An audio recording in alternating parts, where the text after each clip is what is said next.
enisaotranao jeso malalo tratrizao fotona mamizao ianaranay antongotrao izahay izay mpianatrao koambitenenare jeso malalo izahay iaino tsaranao ka irate niavy aminao itoetrapetsakao amponaya koambitenenare jeso malalo izahay iaino tsaranao ka irate niavy aminao itoetrapetsakao amponaya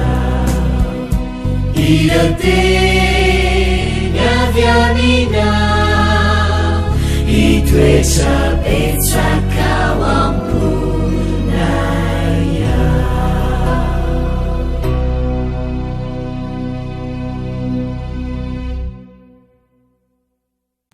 Faly miarabantsika tsirairay avindray tonga eto amin'ny lesona ho an'ny tanorazonana isika amin'ity anio ity fifaliana ho anay hatrany ihany koa mizaranao hatrany alohanderantsika ny amin'izany lesona izany dia hivavaka isika dia nay tsara anjesus ny-danitro mba velom-pisaoranao izahay noho ny amin'ny fitantananao sy ny fitiavanao tsy manampetra ho anay misaotranao ihany koa izay manoro anay ny lalana tsara mampitandrina amin'izay zavatra fandrika amin'ny satana ary koa manome hery anay mandrakariva angataka aminao izay mba hitondra famelombelomana ho anay ny teninao ary ianao mihitsy ara oloharany velona amin'ny fiainanay aminaran'i Jesosy amen.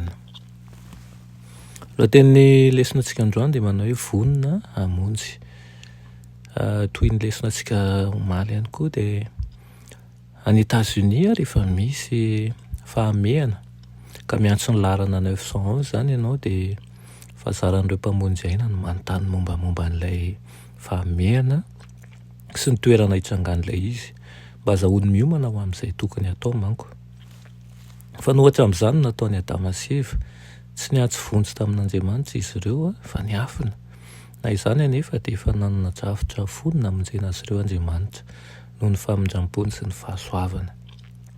Efa hitan'Andriamanitra ela mialoha hitsangan-javatra io efa nanomana vahaolana ho an'ny fahotana izy. Hoy ny Apokalipsy 7:20 manao hoe zanak'ondry izay voavony hatraminy nanorenana an'izao tontolo izao.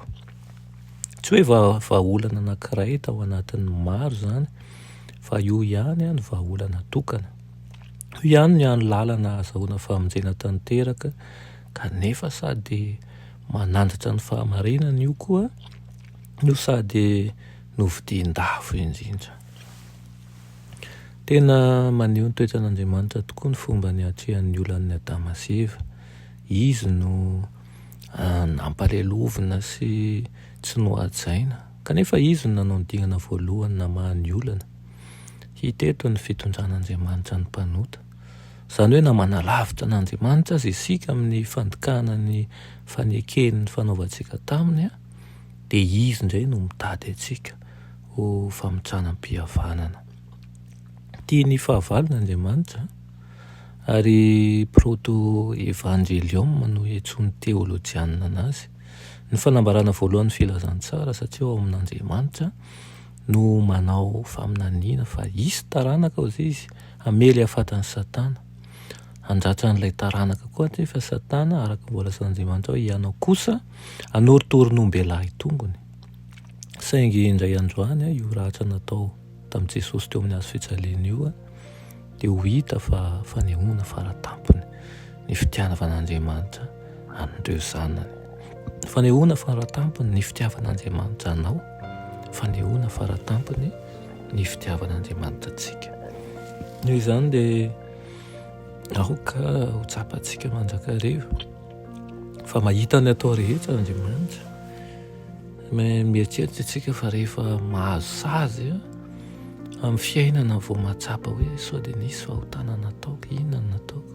Dia indray isika manana izay fomba fijery izay kanefa manatsika ny fotoana rehetra Andriamanitra. Eny fa ny zavatra ataontsika ao amin'ny mangingina, ao amin'ny efitrano miafina, any amin'ilay tsisy mahita aza dia hitan'Andriamanitra trany.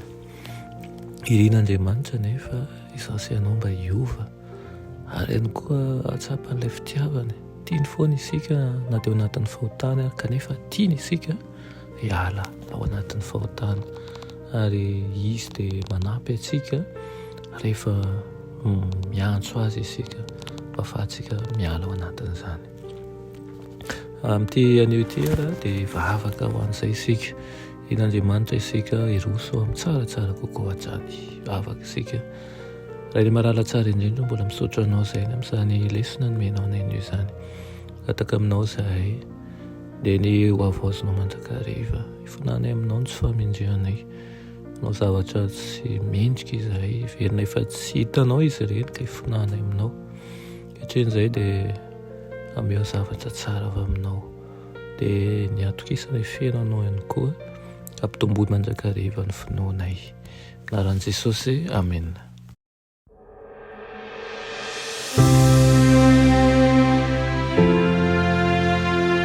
Mianatra eo an-tongotra Jesosy isan'andro.